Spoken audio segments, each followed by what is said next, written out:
Right now, millions of people around the world are asking the same question, and nobody has a clear answer yet. Where is Benjamin Netanyahu? Is he safe? Is Israel's leadership still in control? And what does this all mean for the rest of the world? Stay with me, because what happened in the last 72 hours has changed everything, and you need to hear the full picture before the mainstream media spins it. If this is your first time here, welcome. And if you've been following along, you already know we don't do surface-level coverage. So before we go any further, please hit that like button right now and subscribe if you haven't already, because this story is developing fast and you don't want to miss a single update. Let's start from the beginning, because the timeline here matters. On March 2nd, 2026, something extraordinary happened. Iran's Revolutionary Guard Corps announced what it described as a 10th wave of ballistic projectile launches, missiles known as Kebar Shakam, fired directly toward Israel. Now, this wasn't just another exchange of threats. Iran claimed these projectiles broke through multiple layers of Israel's air defense system, not one layer. Multiple layers, and according to Iranian officials, the targets included locations tied directly to Israeli leadership. One of those locations?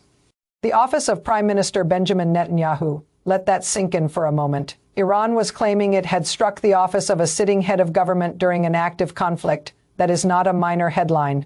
That is a moment that, if confirmed, would reshape the geopolitical landscape of the entire Middle East and potentially drag the rest of the world into something far bigger than anyone is prepared for right now. But here's where things get complicated, and this is the part that most channels won't slow down to explain properly. In the immediate hours after those Iranian claims surfaced, the information environment became extremely chaotic.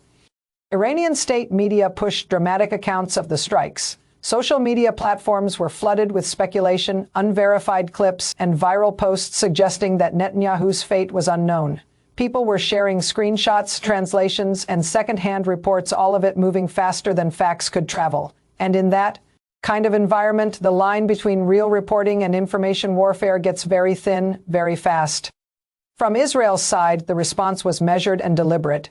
The Israeli Defense Forces did not release dramatic personal updates about Netanyahu's location or safety. Instead, official spokespeople focused on national defense messaging, emergency sirens, shelter activation, air defense operations, and reassurances that Israel's command structure was fully operational, that restraint wasn't silence.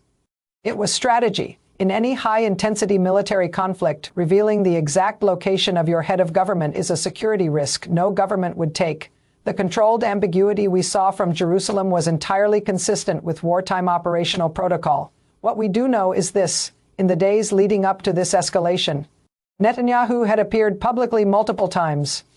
He delivered statements supporting what Israeli and American officials referred to as Operation Epic Fury, a large-scale joint operation carried out against Iranian territory earlier that same week.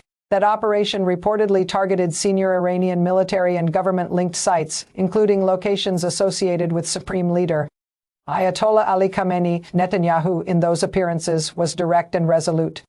He urged Israelis to remain united and strong, warning that Iran posed an existential threat to regional stability. He was not speaking like a man preparing to go into hiding. He was speaking like a leader setting the stage for a major confrontation, and that confrontation arrived. Now, here's something important to understand about the Kebar Shakam missiles that Iran launched. These are not simple short-range rockets. They are advanced ballistic projectiles specifically designed to challenge and penetrate sophisticated air defense systems.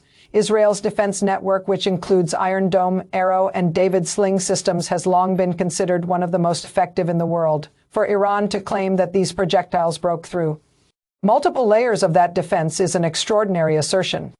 Whether that claim is fully accurate, partially accurate, or inflated for psychological effect is something that independent analysts are still working to verify. But the claim alone sent shockwaves through global intelligence and military communities.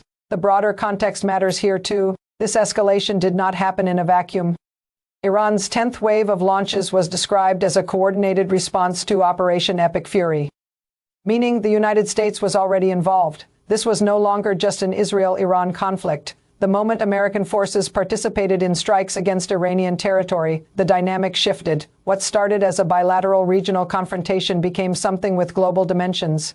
And as if that weren't enough, Hezbollah in Lebanon simultaneously resumed rocket fire into northern Israel, opening yet another front in an already dangerously expanding crisis. For ordinary Israeli civilians, this has been terrifying. Projectiles reached residential areas, public infrastructure, and civilian spaces in real-time broadcast live and shared instantly across every platform.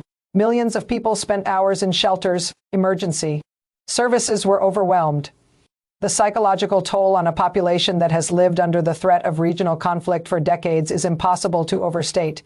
And yet, despite all of that, Israel's government machinery kept moving. Military command remained intact. Leadership directives continued to flow. Official bulletins kept referencing the prime minister, without specifying his location in a way that suggested a leadership structure that was shaken but not broken. So where does that leave us?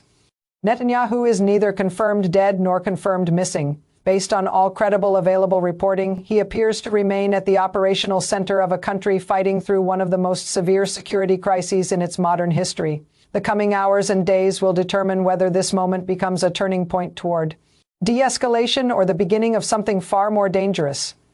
This story is not over, not even close. So drop your thoughts in the comments right now. Do you think this conflict will escalate further, or is there a diplomatic off-ramp still possible?